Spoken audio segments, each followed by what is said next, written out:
नमस्कार दोस्तों, स्वागत है आप सभी का विद्याग्राम के इस 5 स्टार सीरीज़ के आज के इस 7वें क्लास में। इससे पहले हम ऑलरेडी 6 क्लास कर चुके हैं। अगर आपने नहीं देखा है तो इसी वीडियो के डिस्क्रिप्शन में आपको क्लास 6 का लिंक मिल जाएगा और जैसे ही आप क्लास 6 समाप्त करिएगा उसी के डिस्क्रिप्शन में यानी कि 6 नंबर के डिस्क्रिप्शन में क्लास 5 का लिंक मिल जाएगा और इसी तरह से आप सारा का सारा वीडियो देख पाएंगे।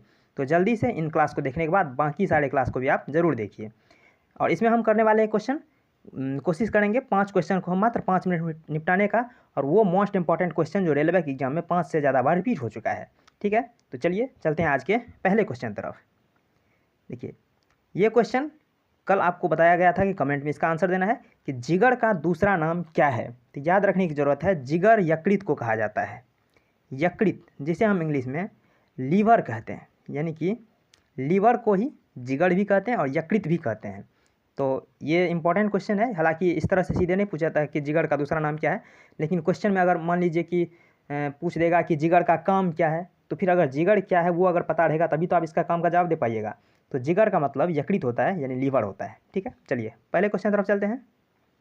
ये क्वेश्चन करा है आहार, ये जाल लिखा गया, यह नाल होगा। आहार नाल का कौन सा भाग कार्बोहाइड्रेट, प्रोटीन, वसा का पूर्ण पाचन करता है। यानी कार्बोहाइड्रेट, प्रोटीन और वसा ये हमारे शरीर में यानी कि मैक्रो न्यूट्रिएंट्स है, यानी कि जो हमें अधिक मात्रा में ज़रूरत पड़ता है। और माइक्रो न्यूट्रिएंट्स कौन सा होता है, वो जो विटामिन, मिनरल्स, ये सब माइक्रो न्यूट्रिएंट्स है। माइक्रो मतलब छोटा और मैक्रो मतलब बड़ा। तो ये हमें बड़े अमाउंट में चाहिए, कार्बोहाइड्रेट, प्रोटीन और वसा। और यही 3 है, कार्बोहाइड्रेट, प्रोटीन और वसा, जो हमारे शरीर को ऊर्जा प्रदान करता है।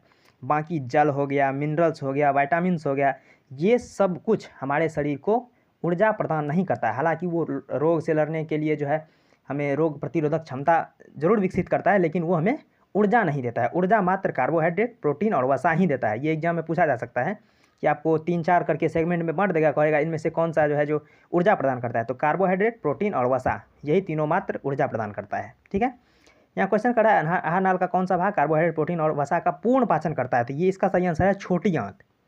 सबसे पहले भोजन मुख के द्वारा चबाया जाता है और फिर उसको जो है अमाशय में पहुंच जाता है। और जैसे ही अमाशय में पहुंचने के बाद लगभग 2-3 घंटा यहाँ पे रहेगा। चर्निंग मूवमेंट के द्वारा इसमें थोड़ा सा पाचन होगा। उसके बाद फिर ये छोटी आंत में चला जाएगा, जो कि बहुत लंबा होता है। ठीक है, उसके बाद फिर बड़ी आंत में, उसके बाद एनस द्वारा फिर बाहर निकाल दिया जाता है। ये छोटी आंत में जो है इन सब का पाचन हो जाता है। हालांकि कार्बोहाइड्रेट का पाचन मुंह से ही शुरू हो जाता है। जैसे ही इसमें लार मिलता है वहाँ से पाचन शुरू हो जाता है। तो थोड़ा सा मुंह में भी पाचन हो जाता है, फिर आमाशय में भी थोड़ा सा पाचन हो जाता है, और कंप्लीटली पाचन छोटी आंत में होकर होता है कार्बोहाइड्रेट का। अब बाकी प्रोटीन और वसा का सबका जो पाचन है वो सिर्फ छोटी आंत में होता है। तो इसका सही आंसर छोटी आंत हो जाएगा, यानी छोटी आंत में इन सभी का पूर्ण पाचन हो जाता है। चलिए नेक्स्ट क्वेश्चन तरफ चलते हैं। ये कह रहा है छोटी आंत के भीतरी परत पर उंगली नुमा प्रवर्ध बना होता है, जिसे क्या कहते हैं। यानी कि छोटी आंत की जो आंतरिक सतह जो होता है उस पर इस तरह से उंगली जैसा सतह पाया जाता है, तो उसको क्या कहते हैं। तो उसका सही आंसर है विली, जिसे इंग्लिश में विलाई कह सकते हैं। तो वो विली होता है, जो कि मोस्ट इंपॉर्टेंट क्वेश्चन है। 7 बार ज़्यादा रिपीट हो चुका है और ये आगे आने वाले एग्जाम में भी बहुत ज़्यादा रिपीट होने वाला है।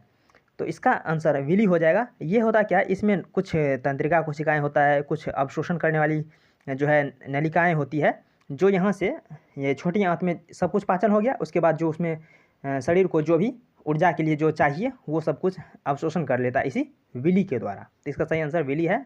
ये छोटी आंत के भीतरी परत पर अंगुली नुमा प्रवर्ध विली कहलाता है। चलिए नेक्स्ट क्वेश्चन कह रहा है मध्य कान में स्थित तीनों हड्डी का नाम बताइए। कि मध्य कान में 3 हड्डी होता है, तो उसका नाम बताना है। हालांकि पहले सिर्फ पूछा जाता है कि मानव शरीर के सबसे छोटी हड्डी कौन सी है, तो वो हो जाता है स्टेपी।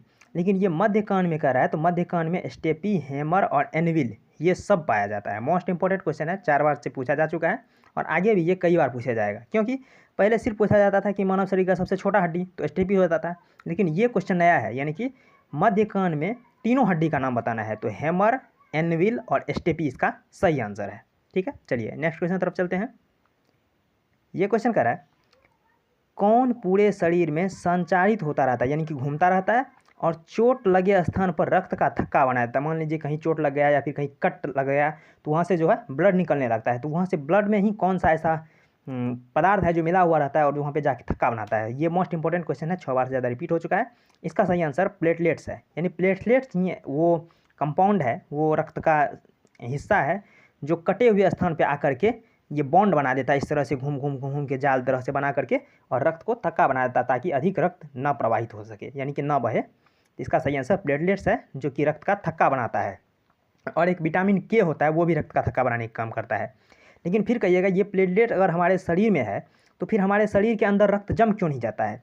तो देखिए इसमें एक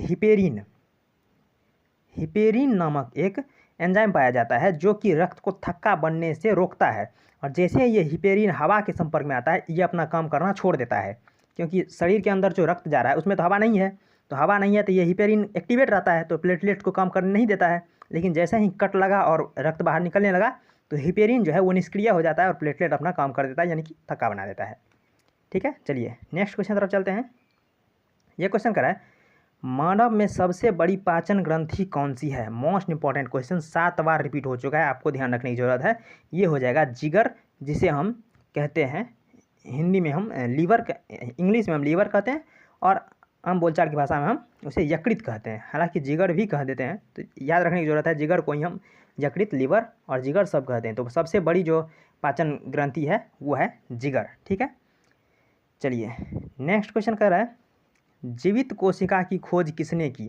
इससे पहले हमने पढ़ा था कि कोशिका की खोज किसने की। तो देखिए अगर सिर्फ पूछे कोशिका की खोज किसने की तो वहाँ पे हो जाएगा रॉबर्ट हुक। रॉबर्ट हुक ने कोशिका का खोज 1665 ईस्वी में किया था, लेकिन ये मृत कोशिका था, यानी कि मरा हुआ कोशिका था।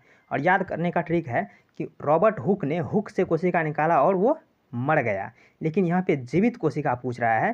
तो जीवित कोशिका का आंसर आपको देना है कि कल आपको कमेंट में आंसर देना है कि जीवित कोशिका का खोज किसने किया था। हालांकि हम परसों के क्लास में, कल के क्लास में जो है हम इसका आंसर बता ही देंगे, लेकिन आपको कमेंट में देना है आंसर कि जीवित कोशिका का खोज किसने किया। मिलते हैं नेक्स्ट वीडियो में, तब तक के लिए धन्यवाद, जय हिंद।